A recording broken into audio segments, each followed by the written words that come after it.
All right. Hello, everyone, and welcome. This is our weekly podcast. This is your place to hear authentic conversations from those who have power to share.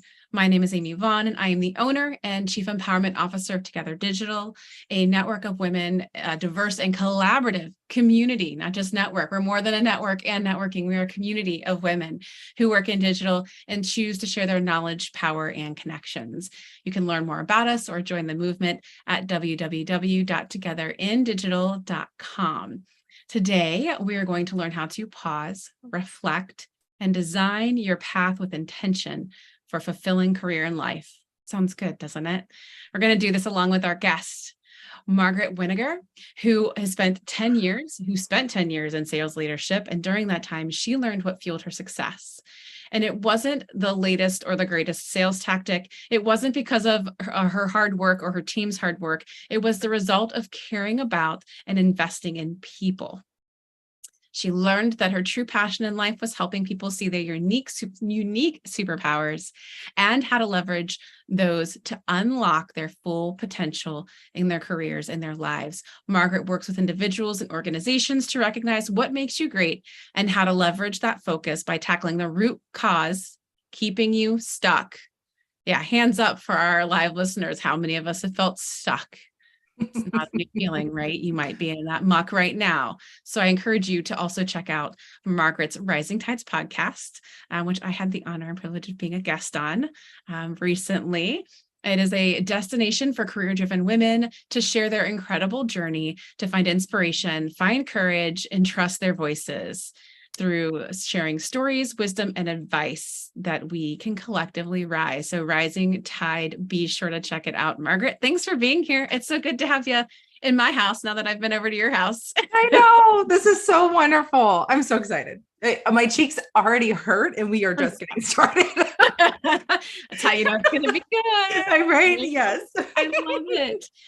So let's just dig right in. We've got only so much time. I want to make sure we have time at the end for our live listening audience, but we've got a lot of interesting ground to cover because you've transitioned from sales to empowerment advocacy, which is a very interesting jump and transition. What inspired this change and how did it influence your approach to helping people reach their full potential? Yeah. Oh my gosh. What inspired it is at some point you have to recognize when a door is slamming in your face. And it took me a really long time to get the message. I very much was stuck. I very much was holding on to what I knew and not wanting to move forward. And so what's been really interesting is in the last 3 years, researching female careers, I found that usually when a shift like this would happen, it was either a chosen change, which was someone willingly moving in a direction that they were looking to go and they were initiating the change, or you could have been like me, which was a forced change where something outside of your control happens, something like getting fired, maybe the loss of a loved one, even a global pandemic.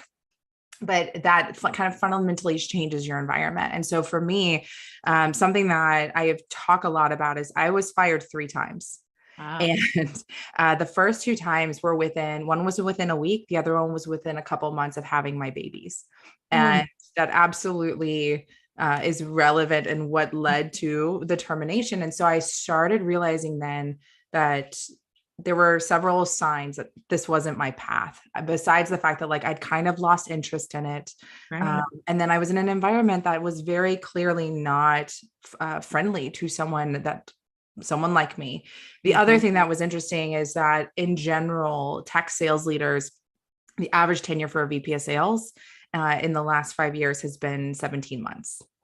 Yeah. And so you become the scapegoat for revenue production. And it's very easy to say it's not working. And so we'll find someone else. And so the role itself wasn't interesting. It was unpredictable. And after the 3rd time I got fired, I decided that it was time to take a really hard look. And what led to the empowerment advocacy was really my own obsessive search for answers. Yeah. And wanting to figure out what the heck. And so through the podcast, believe it or not, it turned into this body of research where I got to learn from women like you and start to find the commonalities and the patterns in their behaviors. And then I started to be able to connect that to what I had done as a sales leader and seeing where there were similarities. So that was that. It's been a transition, and it's been a journey of finding my way and being able to articulate to people what it is that I'm doing. Because that's the other fun piece when you make a move. People who know you in your network don't quite understand what you're doing. So that's been the journey. That's amazing. And I appreciate you being so open and vulnerable about it. I think a lot of times when we come into these more public forums, it's so easy for us to just default to the whole story of success without strife. And what I love about your podcast and the way that you drive that conversation is you just make it very easy and comfortable for people to kind of just not even intentionally, like not even overshare, but just like share more than they typically would or feel comfortable with. But what that does is it lets other people know that this happens and you can succeed and move beyond that. Because as Anna, who's listening in our live audience, just mentioned in the chat, being let go can really mess with your mind. I know it did for me. Yes. That's a topic actually we're tackling here in a couple of weeks. I'm not going to remember the exact date. I think it's November 17th. We're recording a talk about job search PTSD because it's a real thing and it's not something we give ourselves time to work through. But as you said, Margaret, I think this is why you and I probably click so well too, is when you go through that kind of trauma, especially repeatedly, and you kind of don't see it until you see it. Taking what you've learned through healing and then turning around and taking what you learned in that healing to help others it's a part of the process of continuing to stay healed.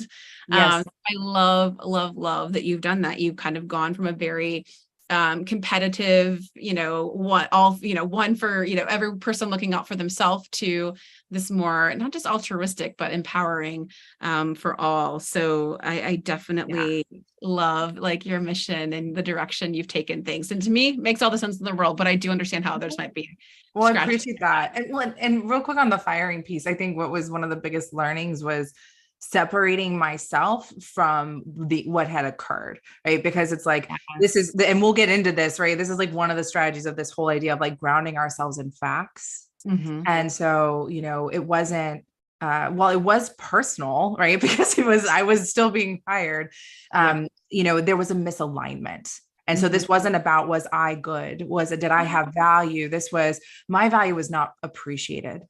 And so that was a huge shift for me. And honestly, that was a big thing. It took a long time in working with coaches, but I think with terminations, right, it's kind of being able to grieve, you have to go through the grieving process. And then once you are in a place where you can take a step back, kind of doing a post-mortem, for lack of a better term, to understand, what kind of look and diagnose what happened. What can I learn from this experience? How can it inform how I want to move forward? I think that's a great idea. I postmortem always felt icky to some people. We would call them sunsetting. Sure. Yeah. In our life, do we come against, traumatic experiences and we don't spend time reflecting and learning from that so we can move forward? I'm kind of curious too, because you work with both individuals and organizations. So, I feel like there's probably some like overlap and commonalities, but what differences do you see in when you're trying to help individuals versus groups get unstuck and unlock their potential? And are there some strategies that kind of apply to both? Yeah. So it's really fun because in many ways it's very similar because at the end of the day, it's all humans, right? Like you're dealing with people. And so the same things trip up people, whether you're talking to a person who's stuck in their career or you're talking to somebody at an organization that can't figure out why they're not winning revenue. And so oftentimes what I've found is that the most important thing is starting with what's at the root of, like, you could say what's at the root of the problem, or kind of what's at the root of the emotion. So whether you're feeling called for more, but you're not sure what that means, you're feeling like something's missing, or in the case of working with an organization, it might be, we aren't seeing the results we expected to see, but we don't know what's wrong. And so oftentimes, once you can kind of pinpoint and name that there's something off, then it's the acknowledgement is the first piece. And that's one of the hardest parts, is like, so often, right, we don't even do the first step of acknowledging it. We just keep going. So whether it's a company or an individual, right, it's like playing with that voice and giving life to it, and just exploring it a little bit is one of the most important steps you can take, is just trying to understand what it's all about. And what's nice is like, it's pretty low commitment, especially as an individual, to give that voice a little life, because all you're trying to understand is just being mindful of maybe when you're hearing it. The second thing is that then it's, when working with companies, it's going to be more of a diagnosis. So you're going to be looking at what actually is the problem. What is the root cause? So you're going to, similar to individuals, you're going to ground yourself in information and facts. You're going to look at the numbers. You're going to understand who the people and the players are. You're going to look at what exists today. And as a person, right, it looks really similar. You're going to look at, what is my historical data? So what are the trends? What am I, kind of when I've done X, Y happens, what are my energy givers and takers? What is most important to me? And then, how does that kind of illuminate where there's conflict or where there's an issue? And then, right, then you can start to strategize a path forward and start to experiment with, taking next steps to see, if I talk to these three professionals in these other careers, like what is interesting to me? Is that something that I would want to consider? So it like very vague, but if I was going to summarize it, it's giving life to the voice that there is an issue and acknowledging it. There's the element of starting to establish a foundation by understanding what exists today, and kind of documenting that, right? Like actually, if you don't already have it, like putting it into writing and then using that to inform areas that you want to start exploring and digging in deeper. That may be, using the past to inform where you're going or who you're becoming. Yeah. I love that. That's such great direction. I think, both awareness and curiosity are such an essential, point to whether you're dealing with groups or individuals, because like you said, if you don't have a name for it, you can't pinpoint it, then you can't have the discussion or the conversation, whether that's with yourself or with others. I'm kind of curious, just to build on that question though, like how often do you find when you're dealing with these groups that it comes down to like these individual deep-seated issues that if they don't get sought after or made aware of, that it all of a sudden kind of trickles out into the greater culture and the community itself? Oh yeah. It's such a great thing to hone in on. So usually what'll happen is, it's like people that are misaligned in their role. So like one of the things that I do is I sit down for, 45 minutes to an hour with every single person on the team to understand who they are as a person and, kind of starting to suss out their strengths and what they love to do. And a lot of times what you'll find is that, inevitably there's misalignments there of, they didn't quite understand what they wanted and they thought this job is what they wanted. And so it's not actually, and so it's, some of it is understanding where might you be a much more impactful fit, because you're a great fit for the company or for the team, but this isn't the right role that we've got you in. Or other times it's, they didn't quite have the self-awareness to understand that this is just completely a misalignment. I had one situation, I had a manager and he was this wonderful human being and he cared so deeply about his people and he was really passionate about sales. And he was really excited to come to this startup because he wanted to build and scale out the sales team. But the problem was he had only ever worked in a much larger established organization that had a proven playbook. Yep. And so he was very good and he liked to operate in running a playbook and developing people to execute against the playbook. But where he was at this company, they needed him to build the playbook. And he wasn't equipped to do that, nor was he really interested in doing that. And so that, that's an example where it's like, you are amazing. Yeah. And your stress is a result of there's a misalignment, but he, so that was an interesting process if he ultimately decided to transition out. Right. And then go back into an environment now knowing where he was really great and why he had been so successful before. That's great. And you gave a couple of instances there of things that are certain obstacles that might keep us stuck. Team was one of them, but what are some common obstacles that we face when we're trying to get unstuck and discover our fullest potential, and how do we overcome those? Because I think, again, women, we're very community team minded. We feel very to our employers. Yes. What are some other things that kind of get us stuck or keep us stuck? Yes. Oh, I love this question so much. So there's a lot of psychology behind this, which is like we are wired as human beings with biases that like to keep us where we are and make us averse to change. And so one of the big ones that kind of keeps us stuck is it's called omission commission bias. And so it's this idea that when we're looking at or considering making a change, we perceive the risk of a change far greater than the risk of staying. And so a really great thing to do to kind of counter this is to actually ask yourself, right? Like, what is the cost of staying versus what is the cost of leaving? What's the benefit of staying and what's the benefit of leaving? And so it kind of forces you to objectively look at your situation and kind of map it out to say, where is it bigger, right? Because sometimes you could be in a crappy situation, but you're getting enough out of it that it makes it worth staying. And that's an empowered choice, right? Because you recognize it for what it is and you're choosing to stay because it's giving you something you need versus the fear of the unknown is what is keeping you stuck. So that's a big one. The second one is that a lot of times we're very binary in how we think, right? We're very all or nothing. And I know this is something that I've had the opportunity to work on over the last several years where it's, so often when we are somewhere and we're not happy or we're not fulfilled or we're not enjoying what we're doing, in our minds, we think we either have to stay or the other extreme is like we leave, but that's so scary because we don't, it feels like this huge risk.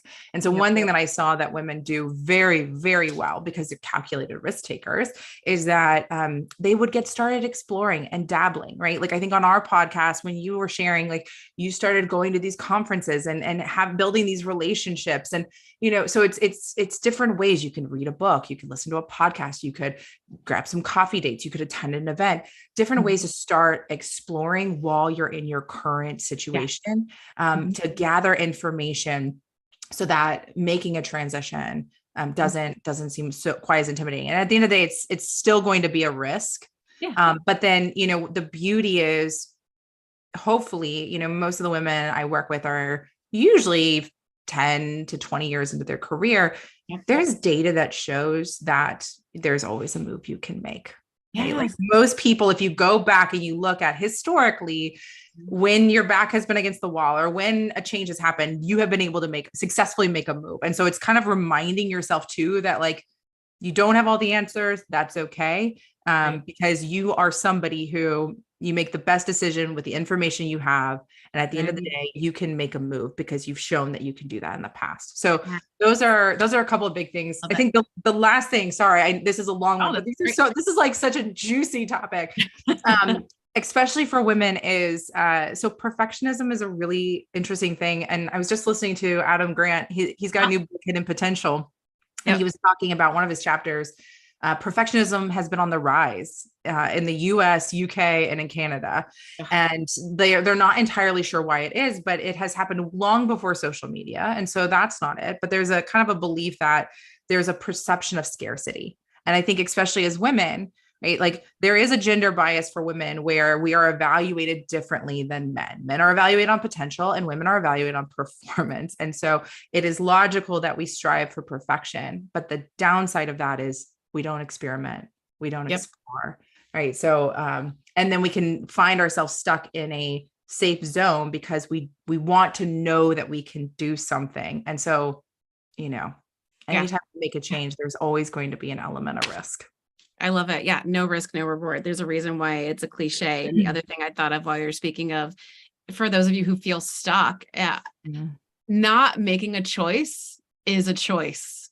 Yes.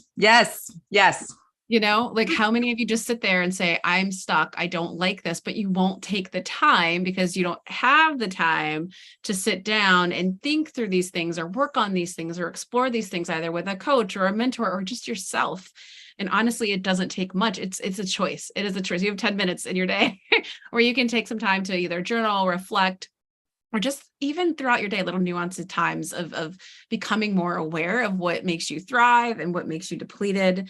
That's huge. The other thing I wanted to bring up, for those of you, like your point on readiness is so relevant. I was on a panel at Cincinnati Startup Week this week talking about the tipping point for female founders. Yep. And that was one of the big takeaways, was that, the panelists just were trying to drive home so hard that women are more ready than they realize. But because of us being, judged on performance versus potential is so difficult. But if this helps you ladies, one of the women who is a mentor of mine that was up there as well, who's an angel investor, did some research and found that women are outperform men by 65% with the capital that they receive. So even though we only receive like 1.9% of venture capital funds, we actually use that exceedingly well. Women are, again, we're smart, we're capable, we're responsible, we're flexible.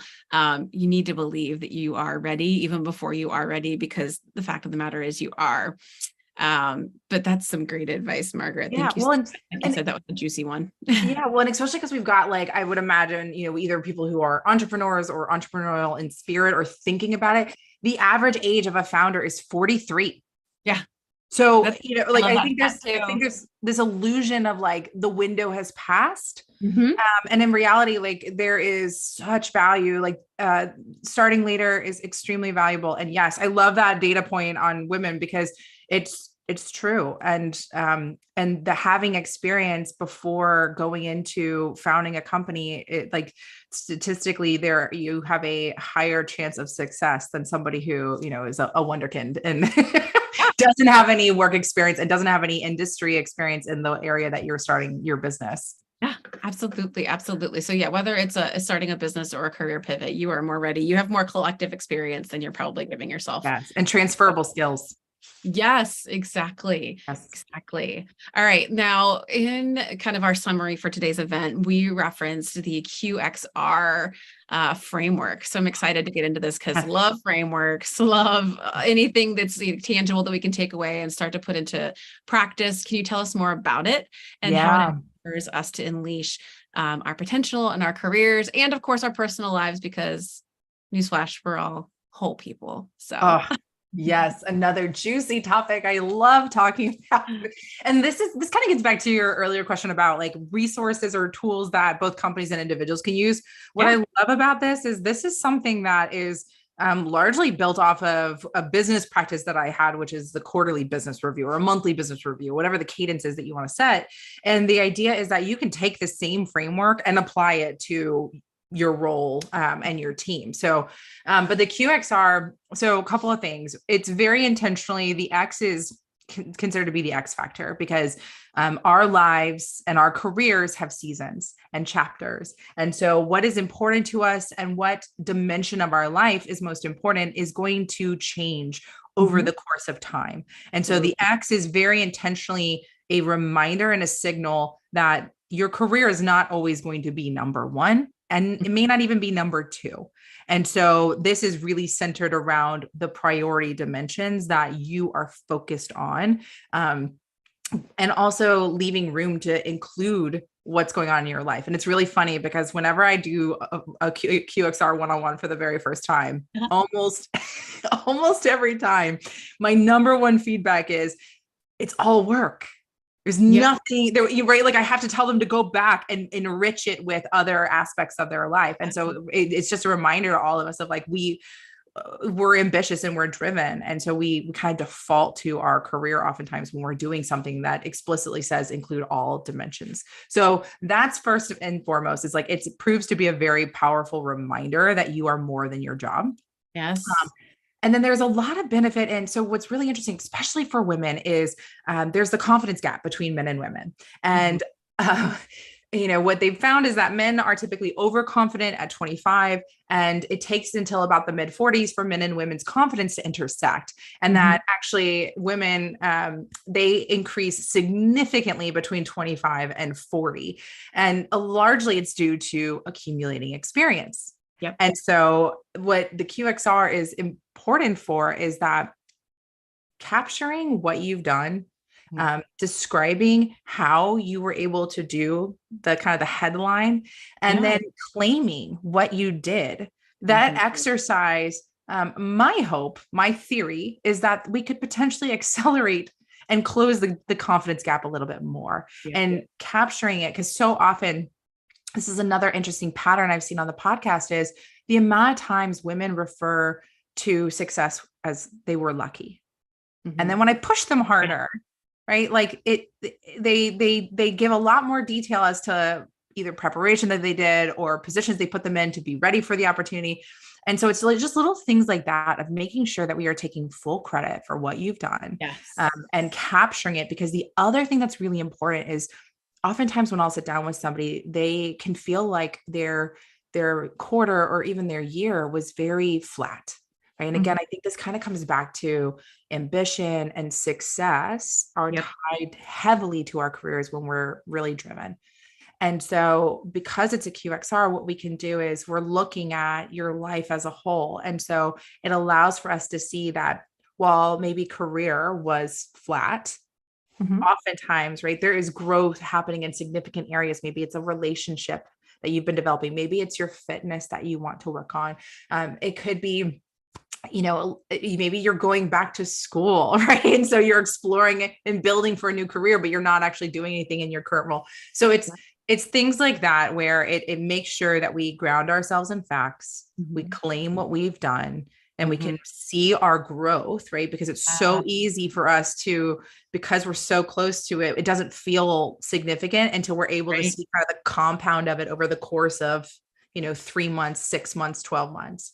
And then it's a really powerful reference point that you can come back to. And then once you have kind of this analysis, then it helps you inform how you want to move forward. So one of the boxes is your annual dream. And the idea of a dream is it's meant to be aspirational. It's meant to be more directional. And so it's meant to be kind of a North Star that you're aiming towards. And so then you can set goals to say, are these in alignment with the direction I'm ultimately trying to go? And that's a great area too, where I'll see sometimes goals and it's a great opportunity to say, help me understand how this goal is tying back to where you're trying to go. Yes. And sometimes it's a realization of like, oh, wow, like I just kind of autopilot that I should, right? I should do that on yourself. Versus like, this is serving, kind of my higher purpose where I'm trying to go. So that's the QXR and kind of the reasons for it. And especially for women, helping really foster confidence, claiming how amazing we are, and being able to use that information to move forward intentionally.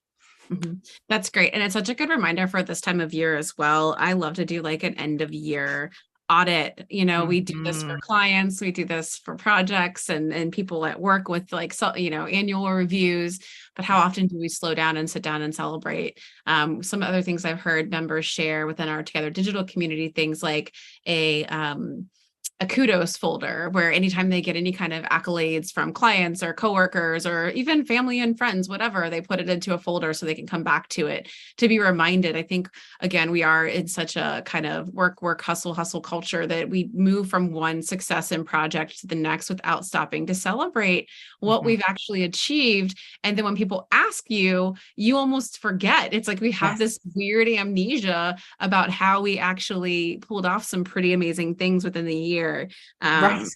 It sounds so silly, but like I was just sharing too before we started the recording today that we had received our annual conference photos. That is like one of the highlights of my year outside of the conference itself, getting to see the photos that come back from that day. It's just such a beautiful reminder of what we're building and the community we're fostering and the people that we're impacting. And it's such a rewarding reminder of what we've accomplished because we work our butts off to make that day happen. And it's so much stress.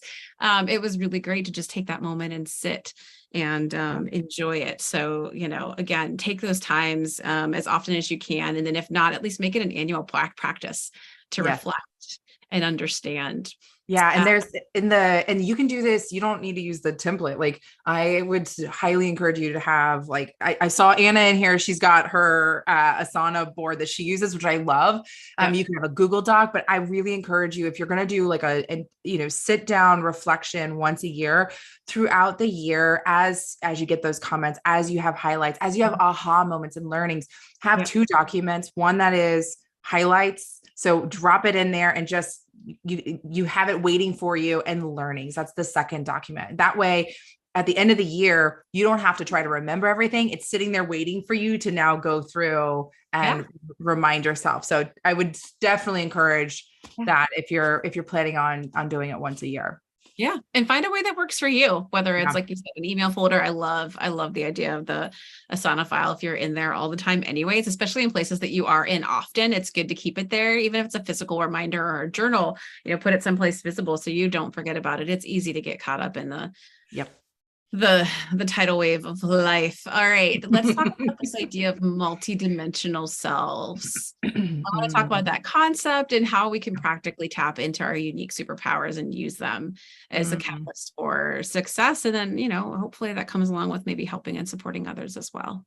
Yeah. Yeah. It's a couple of things. One is that I just did a podcast on this because it really, it's just been a thing that has really bothered me because I've met some really incredible people and I will see them be so down on themselves and they will call themselves lazy or like, oh, I just don't know if I'm ambitious anymore. Like, I don't know. And it's heartbreaking because I mentioned this earlier, we have tied our ambition to our career and Exactly. nowhere in the definitions. I mean, like there are variations of the definition where, it is to achieve power, wealth, and rank, but largely it is to achieve success. And so there's been some really interesting research that was done. There was a study done called the Dark Horse Project. Okay. And in this study, what they wanted to do is they wanted to look at individuals that had winding career paths where they were wildly successful. And so they had people apply. And one thing that was really interesting is they thought it was going to take them 20, they thought for every 5 people that applied, they'd find one person that qualified. Okay. And what they actually found is in the first 50 applicants, 45 met the criteria. Wow. That tells you how many people have winding career paths. Yep. That are successful. More common than you think. Far more common than you think. And then what was really interesting is as they were studying them, what they found is that these individuals prioritized fulfillment. And through fulfillment, it drove excellence as opposed to driving excellence in the hopes that you would find fulfillment. Yes. And so when we think about, again, really, it's like that tuning in and checking in, even with our body, it's that understanding of like, what is bringing me fulfillment? And that answer will look different at different stages of your life. And so leading with that as the question, that fulfillment might be giving back to a nonprofit because that is bringing you tremendous joy and it's enriching your life and it's allowing you to show up better in other dimensions of your life. It could be at work. It could be, I've had one woman that was on the podcast. She stepped away from corporate altogether for 8 years to be home with her daughters as they were becoming teenagers. And she got heavily involved in the student board. Yeah. And she spent years working to get their school from the bottom quartile up into the number 1 in their district. Right. So it looks different, but the prioritization on fulfillment and remembering that your ambition is not limited to your career. Yes. You can channel it into any one of those dimensions. I love it. I have this weird love-hate relationship with ambition, only because I realized that I let it drive me and my decisions in my life for so long to the point that I got to where I thought I wanted to be. And I was like, I'm not happy. And I've kind of fallen in love with the idea of being unambitious. Don't steal it. What might be a book someday. And really talking about, before this, we were sharing too about this whole approach of mindfulness and slowing down in our culture and society. Like, I really think we need to, not just as a service for ourselves, but future generations, just really talk about, what it could mean to unravel ambition in a way that is a little bit more healthy and that can not just serve the individual, but the greater good, because we only have so much time on this earth. It's like, if you want to make an impact, it doesn't have to be in your job. It doesn't have to be your purpose. It's in so many other ways. And so, I love that you talked about ambition, and then I'm definitely going to check out that Dark Horse Project. That sounds very interesting. I think, yes. So many of us think that our paths have to be linear in order to be successful, but you're right. So many people, multi-potentialites is another fun topic. I think it kind of comes close to this multidimensional self. Yes. Multi-potentialites is another fun kind of concept that's out there. If you want to look it up, there's plenty of YouTube talks about it and a TED talk, I believe, as well. But leaning into that can just really help you feel like your whole self. You know, so many employers say, I want our people to show up at work and be their whole selves. It's like, you know what? I don't need to be my whole self everywhere. You know, I really don't, I don't need to be, and I don't know that I want to be, you know, because there's a time and a place for us to be who we are and in our best self, at our best self, and whatever that self is, in that right place. Right. Yeah.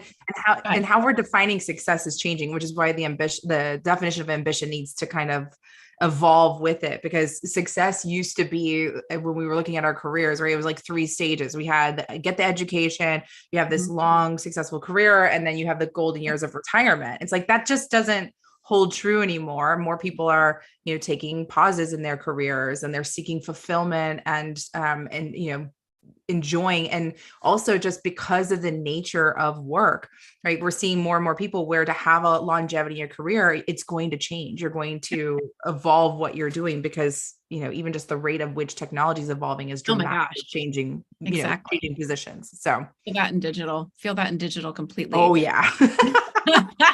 All the things that didn't exist. So I was talking to somebody this morning at a talk I did that was a UX designer. And I'm like, that year will not exist 15 years ago when I started out, but it's here, and it's here to stay. And it's a pretty pivotal role within a lot of companies and agencies. But let's come back to that pause for a moment that you mentioned.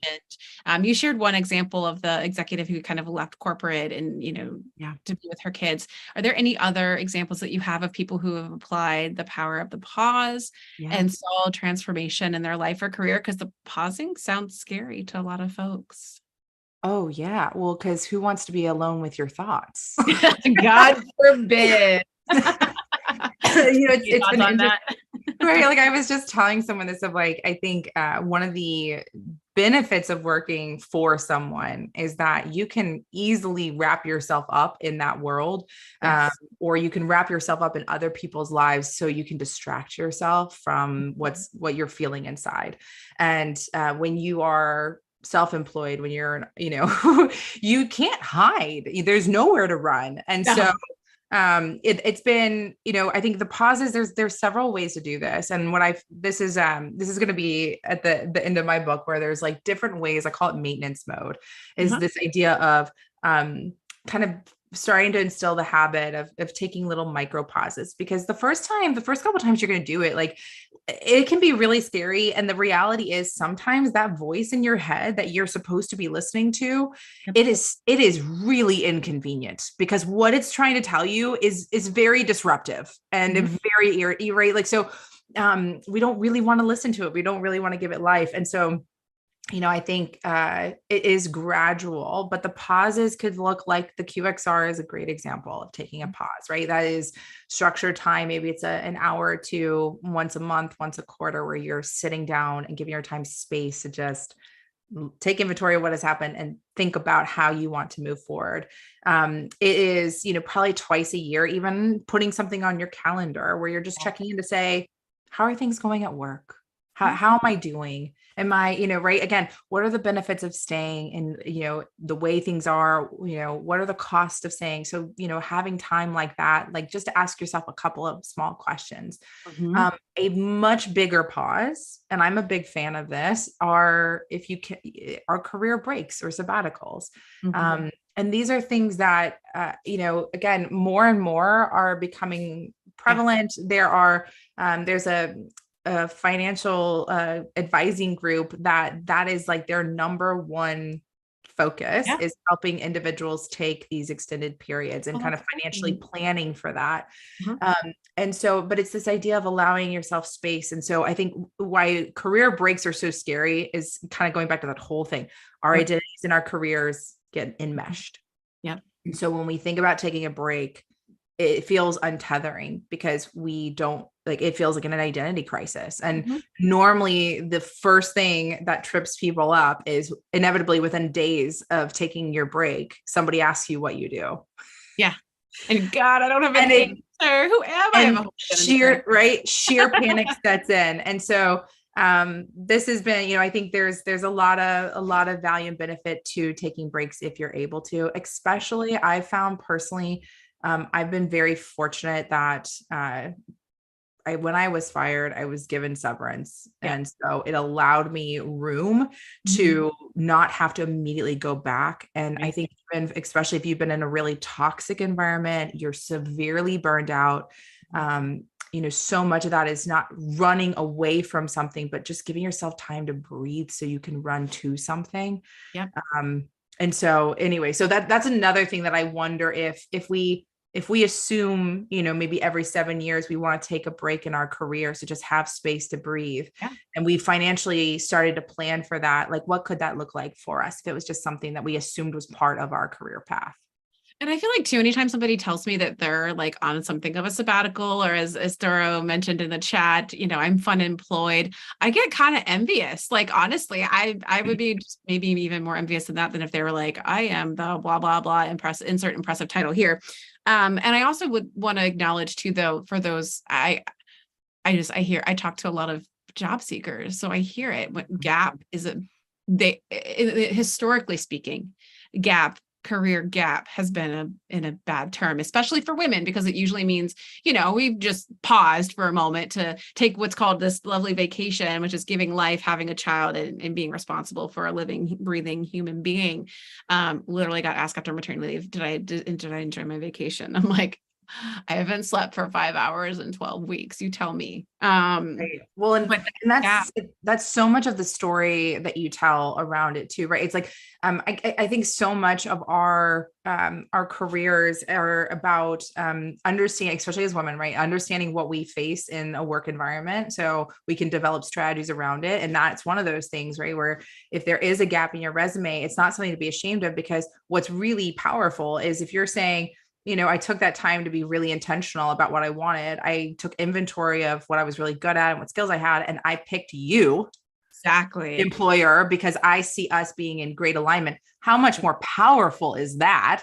Right. Versus, what somebody else might say. So I think so much of that is like, I think again, right, taking some of that power back and owning and driving the narrative. And if somebody doesn't get it, then being okay that they're not for you. And I know that can be tough, because it doesn't feel good to not be a fit somewhere, but you're seeking mutual fit when you're exactly. You're interviewing them just as much. I just wanted to note that, because I kind of get the sense that some that are listening are going to be like, well, sabbatical financially, that's great. You can get support. Maybe you can find a way to do that. Maybe you have severance.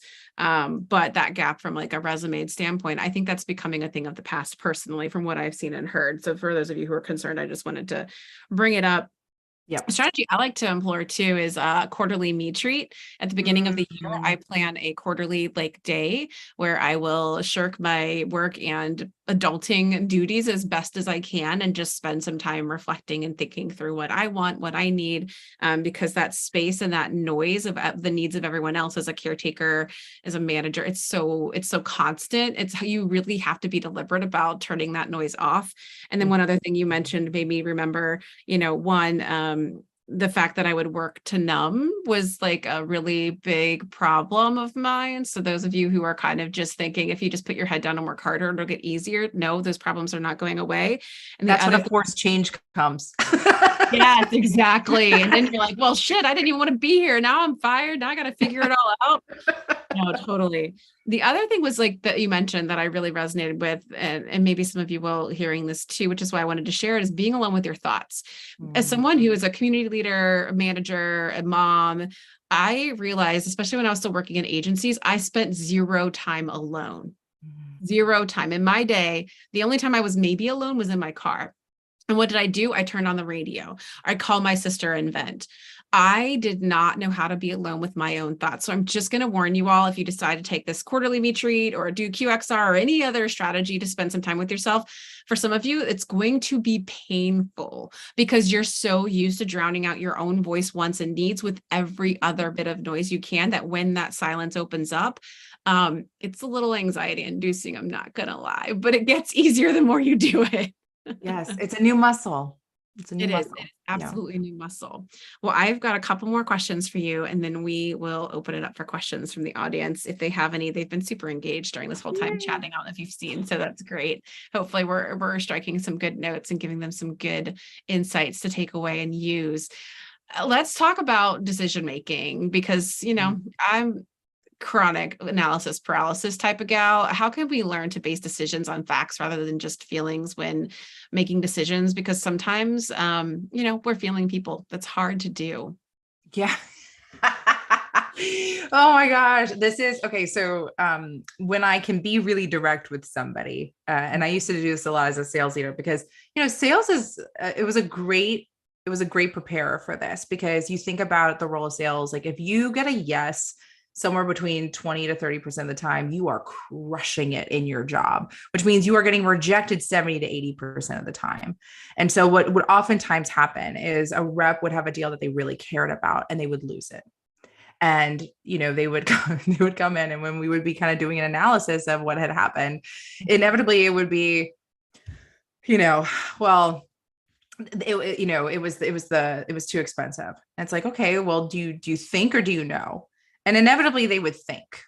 Mhm. And so to me, that's a great thing you can ask yourself is just, do you think that, or do you know that? And if you try to argue with yourself that then I implore you to give yourself like 3 data points. Like, what are you using to substantiate that knowing? And that's a Yeah. huge thing of just really, challenging yourself. The other thing you can ask yourself is like, is that really true? Right. Yep. Because I think so often, I love it. Dr. Susan David talks about strong negative emotions. And these are such powerful data points if we leverage them. And so they are signaling our values. And so when we feel strong, intense emotions, these are really great opportunities for us to deepen our understanding of self. But we have to pause and kind of assess what's going on there, and go deep enough to understand kind of what's at the root of it. So getting back to your question though, the big thing is, do you think, or do you know?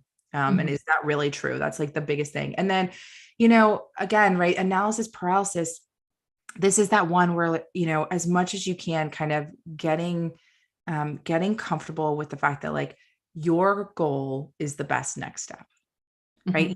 Mhm. Oftentimes we want to plan the path. We want to know where all the pieces are going to go.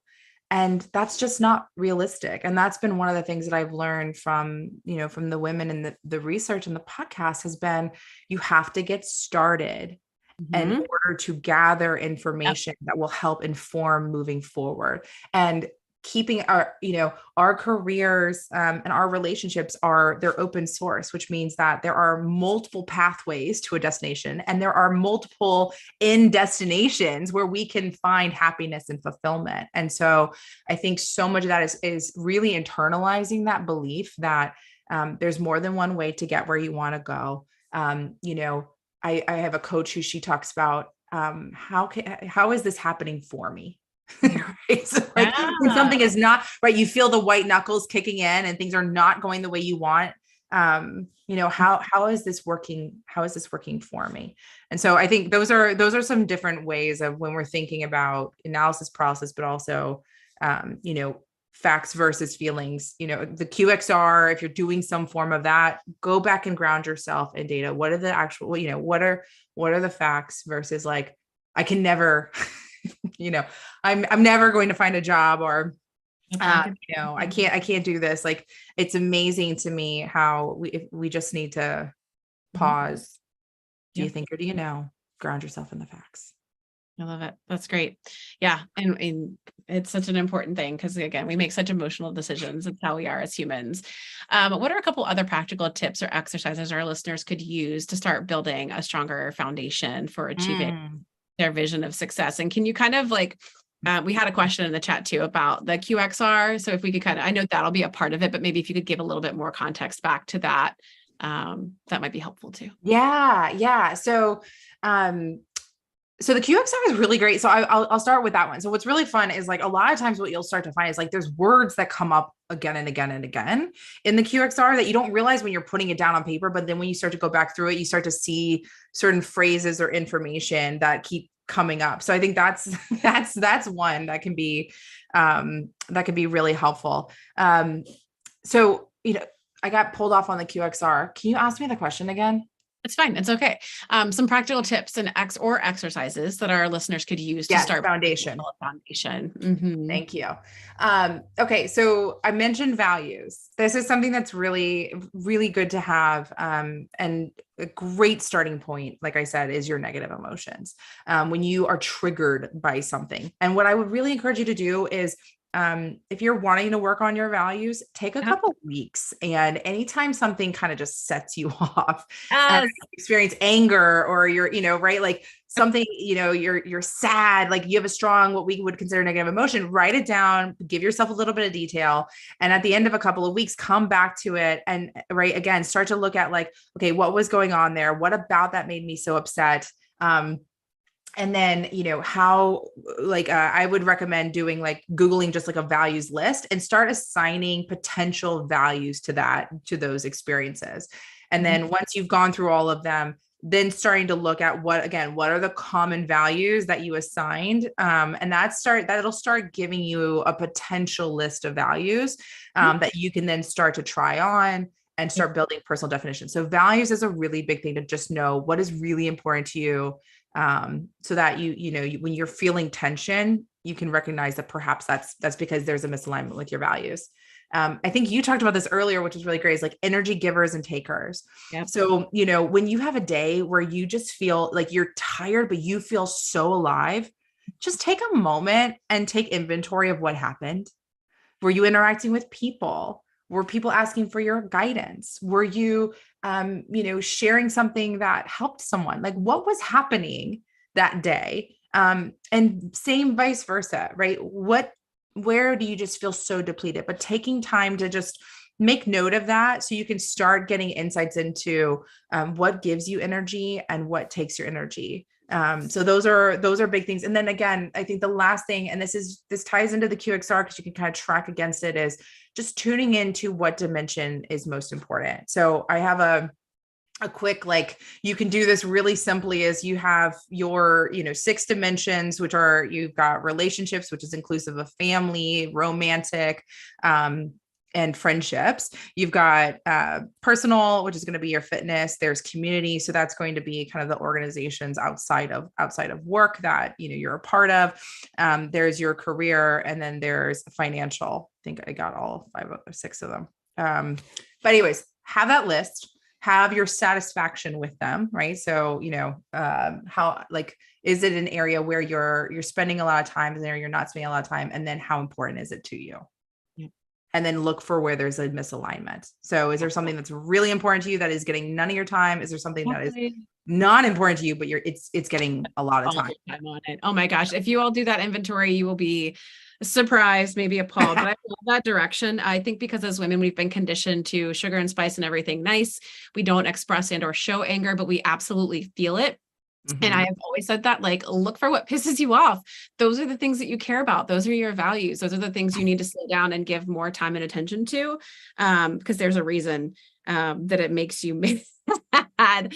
Oh, goodness. All right. We got like 2 minutes, 3 minutes left, and we got to get one question, maybe 2 questions in the chat. Oh, I love Cheryl's comment too. She just put in there, it's such a great kind of like, yes, Cheryl. I love that. Yeah, she said, I think it's for our listeners that are online with us right now. I think it's fair to say over time, my career vision has changed, not from an aspirational aspect, but taking the opportunities I did have and following their journey. I've had the experiences I never imagined. If that's not a call for courage, I don't know what is. So thank you for sharing that, Cheryl. Candace had an interesting question, so I'm going to go ahead and ask you. I don't know if either of us really have the answer to this, but what do you think is an ideal retirement age for a woman, especially for our woman in digital? Yeah, this is such a personal thing, right? I love this question, Candace. So a couple of things. One is, like, I've heard people using the term work optional, and I really love this because I think that could be really powerful, where kind of working on your terms and being in a place where you don't have to work full time, but you choose to work. So, and then, really, again, I think it depends on what is your vision for your life, right? Because if your vision for your life is you want to go travel the world, or you want to, get back, or you want to write a book or whatever it is, right? That age may be much younger. And so, right, that would inform what do you do and how do you go about doing it. So I think it really depends on what is important to you. Understand what brings you fulfillment, and then, kind of striving for maybe work optional as opposed to retirement. But it's just gonna depend on the person. Yeah. And I would say that you have to be the person to determine that. Don't let society determine that you no longer add value or that you are, need to be marginalized, because I think having women 60 and beyond still within this space is super important, and much needed. So definitely don't let society determine when it's your time to retire. Make it on your own terms as best you can. All Jeez, right. isn't that that could potentially open a whole can of worms about society and women above the age of 50 and Yes. how much value they have to give and how Oh, they, yeah. have historically become invisible. Yes, it is. I actually have a wish list guest who talks about that. She wrote the book. I think it's called oh gosh, what is it? It's something about invisible. I'll get back to it, and I'll start pinging her for our 2024 season. But we are at time. So Margaret, thank you so much for being here. This has been a fantastic conversation. As always, the hour flew by whenever we spend time together. Appreciate you sharing your knowledge and your experience and mostly your power with all of us today. I hope you all join us next week. We'll be back to just bring in some more amazing, powerful women to share with you so you can learn and grow. I hope this helps make your Friday a little bit better. We'll see you all next week. Thank you again, Margaret. Thank you.